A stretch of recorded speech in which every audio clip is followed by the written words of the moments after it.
Hi, my fellow artists. I'm Anna, and I'm a painter. I told you in my video on achieving goals that I would share with you my current artistic goals and the systems I'm implementing to move towards them. So I'm pretty simple. My goals right now are just two that I'm focusing on. And the first is to grow my art channel on YouTube. And the second is to get all my commissions done. In the previous video, we talked about James Clear's book, Atomic Habits, and how he says in there, you do not rise to the level of your goals, but you fall to the level of your systems. I realized that my systems were not in place really to meet these goals. I changed things around, and these are the new systems that I have recently implemented. So far, it's going great. So first, I identified the important habits that I needed to get in place, and it basically just boils down to me putting in the time and the work.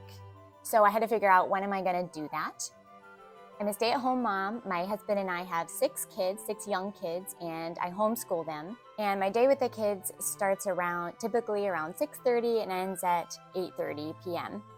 Time to do focused work on my art business is pretty limited. So for filming videos, I identified that I would do a chunk on weekends when I have my husband here. So I've been doing Saturday mornings for filming my videos, and I try to batch film 2 or 3 that day if I can. Then I can work on getting the editing and the uploading done throughout that week. How I've decided to carry that out is to do 1 hour in the morning before the kids are up for the editing piece and working on videos, and then the 1 hour in the evening after the kids go down for painting commissions. I find that I can paint better in the evening because I know I'm not going to get interrupted and have to stop. So sometimes I will stay up too late and go way beyond the hour, but I'm just kind of in a relaxed state of mind where I can get into the creative flow and work on stuff. And it doesn't take a whole lot of focused concentration once I just kind of get into that zone of painting. So the evening time works really well for me, even though I do tend to end up staying up too late. And sometimes that sabotages my morning routine work if I just don't have the discipline to get out of bed that next day. During the day, all sorts of urgent things come up. So I decided I need to use the first hour of the day to work on video stuff and editing, because that takes the most focused work and concentration for me. And then save that last hour of the day for the painting piece, which is a lot more enjoyable to me, but it does take a lot of willpower, because at the end of the day, a lot of times I just feel like zoning out, watching stuff on YouTube, or just going to bed. And it does take a lot of willpower sometimes to paint, but once I start, I'm always really glad I did, and it's way more fun than anything else I would have done, and way more relaxing and enjoyable. I have set in place for myself general times to do this. So in the morning, 5:30 to 6:30 before the kids are up, and then in the evening, 8:30 to 9:30 after they go to bed.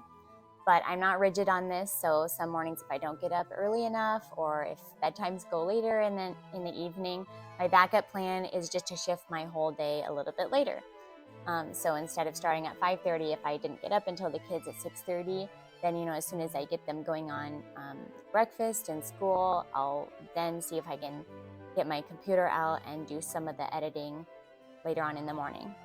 Another system I'm putting in place in order to progress with YouTube videos is to plan the videos ahead of time. So when it comes to my time slot for filming, I don't have to waste a bunch of time writing a script and getting my ideas figured out, what I want to be talking about or sharing. So I have been spending, during that first morning of the day would be a time that I would prepare a script or an idea that I would be then later filming on the weekend. So that'd be all ready and set to go. Another way I've been working towards these goals in a very small, tangible way is just identifying areas that I need to improve. When I look at my YouTube channel, one thing I noticed was, I've never really figured out the sound. So that's one area I needed to improve on, figure out what I need, buy a microphone, learn how to use it, baby steps toward just learning how to create better videos. And then the same thing goes for my painting. If there's a technique or a skill that I want to use in one of my works, and I might need to take a class, I might need to watch some other videos, get some info from other artists, try to figure out how to do this. Maybe I need to purchase some kind of supply that I don't have. And then also another just baby step was identifying problems, identifying what's blocking me from moving forward on these goals. One big one that I identified was the time it takes for me to edit a video. Besides the fact of not really having hours to sit on the computer and edit, I didn't want to spend the small time I have for art in front of the computer screen editing. So making the decision to put a little bit of investment into hiring out the editing has been really helpful in progressing me toward my goal. Those are my current goals and the small habits that I'm putting in place, the daily habits, in order to try to progress toward those goals. I'm just learning, just like you as an artist. I'm trying to figure these things out and how to move forward on them. And I'm really enjoying the process in the meantime. I love making art. I love being able to share it with you.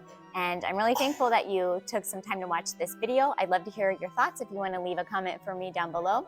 And if any of this was at all inspiring to you in your own journey as an artist, I'd love if you hit the like button. Each week I post new videos for artists, and I would love to have you as a subscriber. Take care, and I hope to see you again.